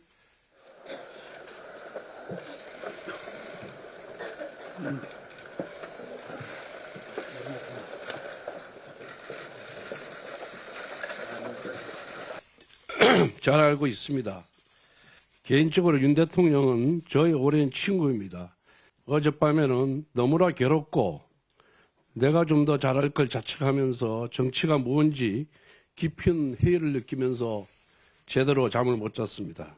제가 원내대표에 출마하면서 독이 든 성배를 들었다라는 말씀을 드렸습니다. 오늘이 바로 그 독이 든 잔을 마시는 그런 심정입니다. 최수영 평론가, 약간 울컥하면서 눈물이 살짝 비치는 듯한 모습이었거든요. 이거는 어떤 의미일까요? 저거는 저는 충분히 이해가 된다고 봐요. 대통령을 배출한 여당인데 2년 반 만에 대통령을 지키지 못하고 대통령이 체포영장이 집행되어서 구치소로 갔습니다. 조사를 받고 있습니다. 참담하죠. 사실 지금 더더군다나 대통령 취임할 때 원내대표였던 또 권성동 원내대표입니다. 그때도 원내대표였습니다. 그러니까 지금 그리고 또 대통령과 또 오랜 직위 뭐 십수년의 인연이 있었다는 걸로 다 알고 있지 않습니까? 그런데 지금 당을 이끄는 원내대표가 어쨌든 지금 부당한 내란 혐의도 수사할 수 없는 공수처가 그렇게 우회로를 통해서 발급받은 영장을 통해서 대통령의 인신을 구속하고 지금 수사 중이다. 참 저것만으로도 굉장히 괴롭고 참담한 심정일 겁니다. 그러니까 저 울먹거리면 저는 충분히 이해가 된다고 하지만 지금 거기에 대해서 지금 국민의힘이 저 울음에 갇혀 있을 때는 아니라고 봅니다. 왜냐하면 관저에서도 몇몇 의원들이 울고 막 통곡했다는 사람들도 있어요. 원외위원장들도 있다고 그러는데 지금 국민의힘은 대통령의 그런 지금 체포영장 집행이 여러 가지 참담하고 아주 비감스러운 감정은 들겠지만 지금 여기에서 국민의힘이 어떻게 윤 대통령과 한 몸이 될 것이냐, 분리 대응할 것이냐, 그다음에 당의 진로와 정체성을 어떻게 구성할 것인가. 이걸 정말 어제까지는 그 참담했던 심정이 지배했다 그러면 오늘부터는 그걸 논의해야 됩니다. 그렇지 않고 상대의 실점에 기대고 민주당의 어떤 그 말하자면 민주당의 실책에 기대어서 가는 국민의힘에 대해서는 절대 계엄의 반란을 건널 수가 없기 때문에 이런 점들을 권성동 원내대표가 여러 가지 생각이 들었을 겁니다. 저는 저 논문의 의미를 그렇게 이해합니다. 이런 상황에서 오늘 여론조사 결과, 정당 지지율 조사 결과가 하나가 공개가 됩니다. 최근에 여러 가지 사실은 여당으로서는 위기 상황이잖아요. 계엄 사태 이후 탄핵 정부 위기 사태인데 최근 들어서 여당의 지지율이 상승하고 반면에 민주당, 야당이 민주당의 지지율이 좀 내림세를 보이는 이런 여론조사 결과가 잇따라 나왔거든요. 근데 오늘은요. 그거보다 좀 더 한 걸음 더 나간 여론조사가 볼 수 있는 내용이 나왔습니다. 화면 보시죠. 여기 보시면요. NBS 조사입니다. 자세한 내용이 하단에 좀 적혀 있습니다. 이 여론조사가 어떻게 실시가 됐는지. 보시면 맨 오른쪽에 있는 게 오늘 공개된 거예요. 가장 최신이죠. 빨간색 국민의힘, 파란색 민주당입니다. 역전됐습니다. 물론 2%포인트 차이니까 오차 범위 내에는 있습니다만 오차 범위 내 역전이에요. 그러면은 한 주 전에 어떻을까요? 그때는 민주당이 36, 국민의힘이 32예요. 근데 일주일 지나자 오늘 나온 거는 국민의힘 35, 민주당 33, 오차 범위 내 역전입니다. 시간을 더 거슬러 올라가 보죠. 12월 3주니까 한참 계엄 사태, 탄핵 정부 이게 있을 때죠. 그때는 많이 벌어졌어요. 민주당 39, 국민의힘 26입니다. 근데 지금 어느덧 한 달 정도가 지나니까 오차 범위 내 역전이 된 겁니다. 이 역전 현상이요. MBS 조사 기준으로 보면 지난해 9월 말 조사 이후에 4개월 만이랍니다. 여야 지지율 역전된 거거든요. 정기남 교수님, 이거 어떻게 된 겁니까? 기본적으로 저는 그 여론의 흐름이 내란전 수준으로 회복되고 있는 추세다. 이렇게 볼 필요가 있어 보입니다. 그러면 그 계엄 선포 전 쪽으로 전 과정으로 그 전으로 지금 가고 있다. 회복되는 흐름이다. 자, 그럼 왜 이런 흐름이 나오고 있느냐? 그게 중요하죠. 왜 이러는 겁니까? 그렇습니다. 근데 약간 충격적이긴 합니다. 예. 윤석열 대통령이 내란의 수괴로서 내란을 획책했던 것, 그것이 민주주의에 대한 위기였다는 점에서 굉장히 놀랐었지만 두 번째로 그 이후에 국정의 혼란 상황 속에서 내란 동조 역할을 하고 있는 국민의힘이 정당 지지율에서 오차 범위 이내긴 하지만 앞서는 흐름이 나타난다. 물론 오차 범위라지만 언론에서는 역전이라는 표현이 나오고 있어요. 지금. 어찌 보면 아주 교과서적으로 얘기하면 그렇습니다. 민주주의에 대한 위기 아닌가? 저는 이런 생각이 들 정도다. 자, 그러면 왜 이런 현상이 나타나느냐? 내란 이전, 계엄 선포 이전의 상황으로 회귀하는가? 저는 일시적인 보수층의 결집 현상이 뚜렷해 보입니다. 이번 여론조사에도 나타나지만 일정 부분 보수 지지층의 과다 표집이 보이는 흔적이 있습니다. 자, 그다음에 두 번째, 일부 중도층의 피로감이 좀 표출되는 상황입니다. 자, 탄핵 계엄 이후에 근 44일이 지나도록 윤석열 대통령은 관저에서 농성하면서 지지층 결집에 주력해 왔습니다. 그리고 이 탄핵 사태를 전반적으로 이끌고 있는 제1야당의 어떤 모습이 이걸 좀 책임 있게 이것을 매듭 지어줬으면 좋겠다. 국정 혼란을 더 이상 끌고 와서는 안 되겠다. 윤석열 대통령에 대한 반감도 있지만 민주당이 좀 적극적인 역할을 해서 이 상황을 매듭 지어달라고 하는 그런 여론이 있었습니다. 그런 것들이 중도층의 피로감으로 나타나고 있는 측면이 있다. 그것은 곧 더 나아가서 자영업자들을 중심으로 탄핵도 탄핵이지만 정말 이 경제가 너무 어렵다 보니까 이 자영업자들의 어떤 중도층이 약간 이탈하는 그런 경향이 겹쳐지면서 결국은 정당 지지율의 오차범위 이내긴 하지만 어떻게 보면 역행하는 그런 흐름이 지금 만들어지고 있는 측면이 있어 보입니다. 최수영 평론가 보시기에서는 이렇게 여론조사의 모습이 나타난 이유는 어디 있다고 보십니까? 뭐 정기남 지금 교수님 여러 가지 측면을 설명했는데 제가 조금 거기서 이해 안 되는 부분은 설령 중도층과 자영업자 이런 좀 민생에 실망한 분들이 실망한다면 여당이 실망해야지 왜 야당이 실망하겠습니까? 그러니까 그건 좀 설명이 조금 저는 안 된다고 보고요. 정확한 원인은 그겁니다. 민주당의 과도한 폭주가 저는 굉장한 역작용을 불러일으켰다. 그러니까 윤 대통령 탄핵 속도, 그다음에 줄탄핵, 뭐 한덕수 총리 탄핵, 모든 이런 그다음에 헌재 심리를 빨리 진행하라고 촉구하고 공수처를 뒤에서 겁박하고 사주하고 소통했다는 뭐 그런 지시했다는 얘기까지 나오는데 이렇게 윤 대통령에 대해서는 KTX급으로 정말 뭐 수사든 탄핵이든 하고 그다음에 이재명 대표 재판은 지하철도 안 되는 속도로 지연하고 그러다 보니까 중도가 어떻게 생각하겠습니까? 아니 이런 우리가 얘기하는 흔히 얘기하는 사법행정에 있어가지고 이런 정의에 말하자면 미시련이 어디 있느냐? 누구에게는 속도로 속도전을 하고 누구에는 지연전으로 하는 것 그런 데 대한 역풍도 작용했고요. 분명한 건 그럽니다.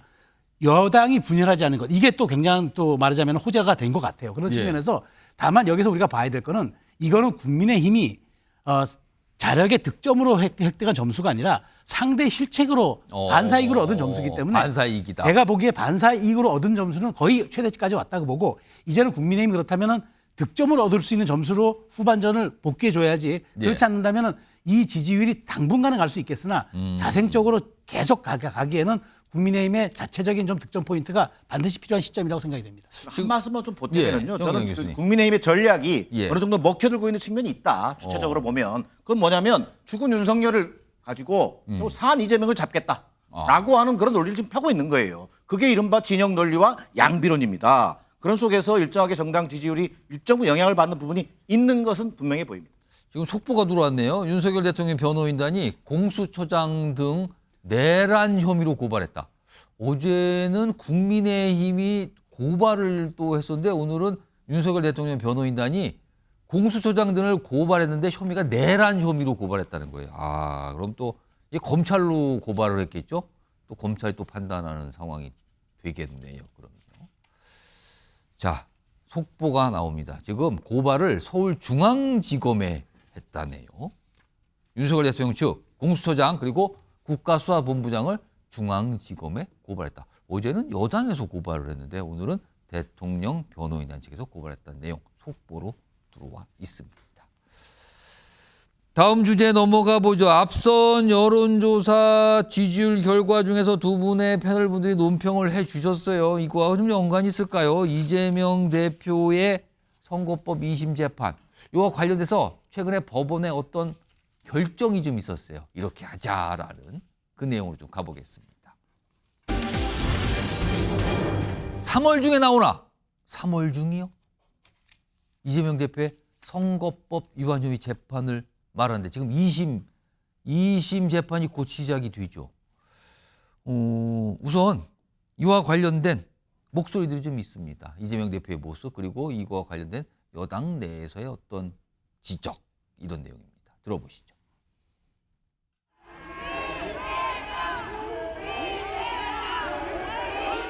정진석 실장이 제3의 장소나 방문조사 제안에는 어떻게 생각하세요? 지난 기일 때 윤봉길 본부장과 신랑이 있었는데 어떤 입장이십니까? 대통령에 대한 사법 절차들은 KTX급으로 진행되고 있는데 사법 절차의 완행 열차에 느긋하게 앉아 있는 사람도 있습니다. 바로 이재명 민주당 대표입니다. 더 이상 이재명 대표의 재판 지연 전략을 용인해서는 안 될 것입니다. 사법부에 신속하고 공정한 심판을 촉구합니다. 이런 상황에서 최근에 법원이 한 조치를 합니다. 한 가지 조치가 나왔어요. 화면으로 정리해드리죠. 이 선거법 2심 재판부인데요. 이게 지금 서울고법이에요. 근데 이 서울고법에서 2심 재판부에 대해서 새 사건 배당 중지합니다. 그러니까 이 선거법 2심 재판에 집중하라는 거죠. 다른 재판 여기 맡기는 거 안 됩니다. 중지입니다. 그런데 그 시한을 3월 12일까지로 정한 거예요. 1월 13일부터 적용되는데 중지, 사건 배당이 중지되는 시한을 3월 12일까지로 정한 겁니다. 선거법에 집중하세요라는 뜻이겠죠? 근데 3월 12일로 나옵니다. 대법원 예규에 보면 재판부가 집중 심리 필요하면 법원에 배당 중지 요청이 가능하다. 근데 이런 조치가 이루어졌다는 거예요, 지금. 이게 서울 고법 상황이거든요. 2심 재판. 손정혜 변호사, 3월 12일이라고 구체적인 날짜를 못을 박아서 새로운 사건 배당 중지 결정이에요. 이 3월 10일 이거 어떻게 봐야 되는 겁니까? 그러니까 대법원 애교에 따르면 이렇게 집중 심리가 필요한 사건을 배당받은 재판부는 신권을 받지 않도록 할 수 있는 근거 규정이 있습니다. 예. 집중 심리라는 거는 이 재판만 바라보는 거죠. 다른 사건까지 다른 사건 하지 말고 이것만 하라는 거죠. 네, 이게 여러 가지로 절차상이나 시간적으로 어렵기 때문에 이런 절차를 진행하겠다라는 건 그만큼 선거법 관련해서 항소심 3개월 내에 선고를 하기 위한 법원의 의지를 보여준다 이렇게 보시면 될 것 같고요. 3월 12일까지라는 건 3월 12일까지 마지막 공판기일, 결심 공판을 해라. 권고적 차원에서 이렇게 정했다라고 보이고 그러면 마지막 재판기일이 3월 중순쯤에 이루어진다고 한다면 빠르면 3월 말에도 항소심 선고가 일어날 수도 있는 상황. 3월 12일 날에 재판 절차를 다 끝나고 그다음에 시간 다음 마지막 선고만 남는 거잖아요. 네, 다만 이제 변수는 예. 2월 7일까지 이제 항소이유서를 제출해야 되고 피고인 측에서 예. 그 항소이유서에 따라서 새로운 증거 신청이나 증인 신청을 할 가능성이 있는데 법원은 집중 심리를 통해서 3월 안에 재판을 끝내려고 하는데 또 피고인 측이 여러 가지 이제 증인 신청을 통해서 지연하거나 절차적인 문제를 제기할 가능성은 여전히 남아 있고요. 법원에서도 선거법에서 6개월, 3개월 이렇게 정해놨지만 이게 지나치게 오랫동안 재판이 진행되면서 오히려 너무 사문화된 거 아니냐 이런 지적에 따라서 이제는 신속하게 하겠다. 그리고 이렇게 새 신권을 배당하지 않음으로 인해서 이걸 꼭 지키고 말겠다라는 강력한 의지를 이번에 내세웠다라고 보입니다. 가능한 한 633. 그러니까 앞에 1심은 6이고 2심보다 대법원까지가 33인데 이 3을 지켜야 된다. 약간 이런 의지 아니냐 이렇게 해석을 된다는 건데 최수영 평론가 지금 이재명 대표 선거법 위반혐 2심 재판 첫 재판이 이달 23일입니다. 근데 3월 12일로 지금 다른 사건 거기 주지 마세요. 중지입니다 한 거예요. 3월 중에 상식적으로 봤을 때는 3월 중에 나온다고 봐야 될까요? 그렇죠.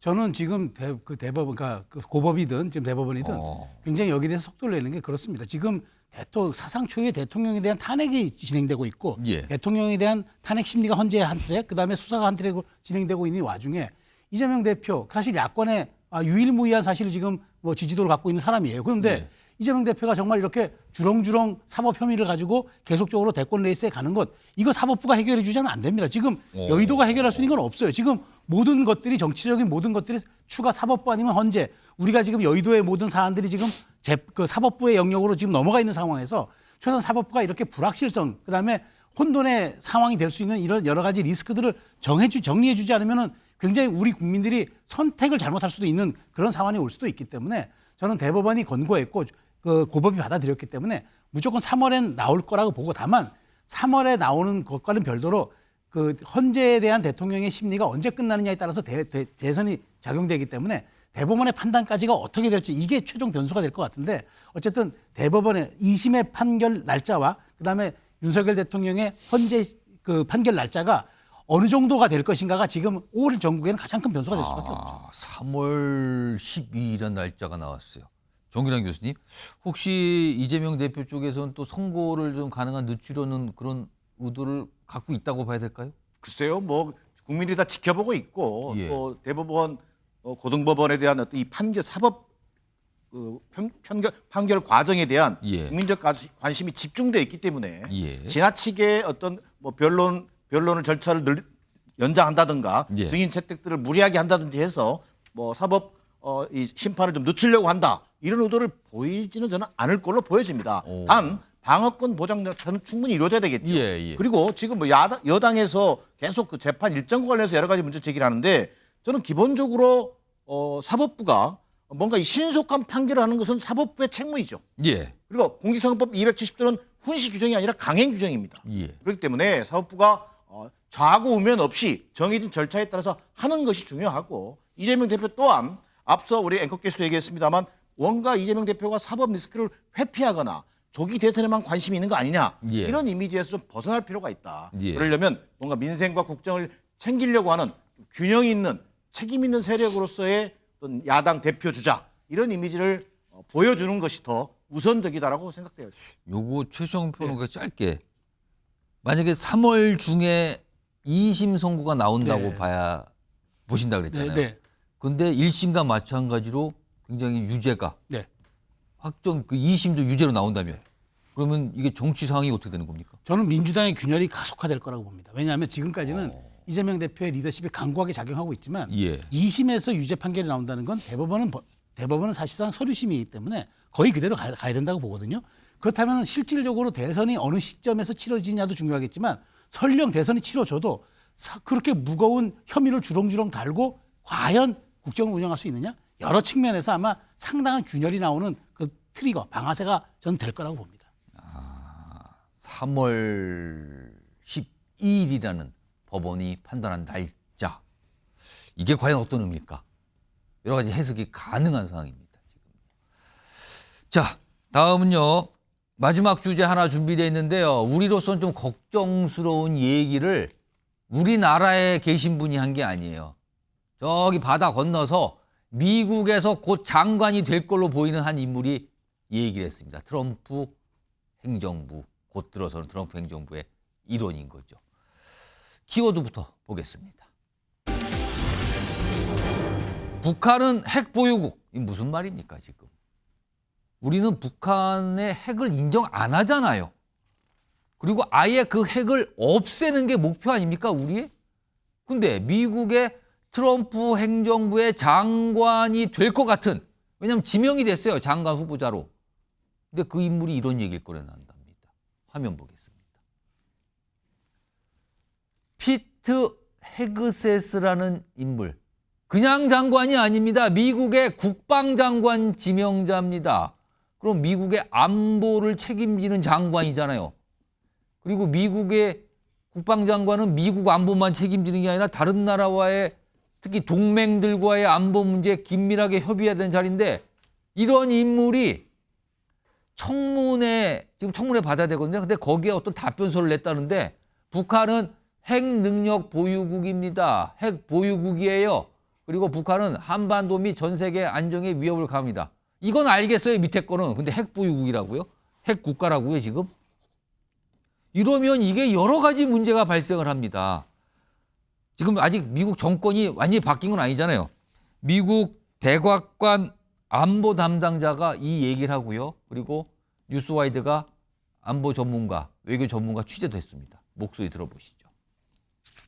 I think our policy on that hasn't changed. We've not made such a recognition. I can't speak to what the incoming team will how they'll characterize it. We've not gone so far as to make that recognition.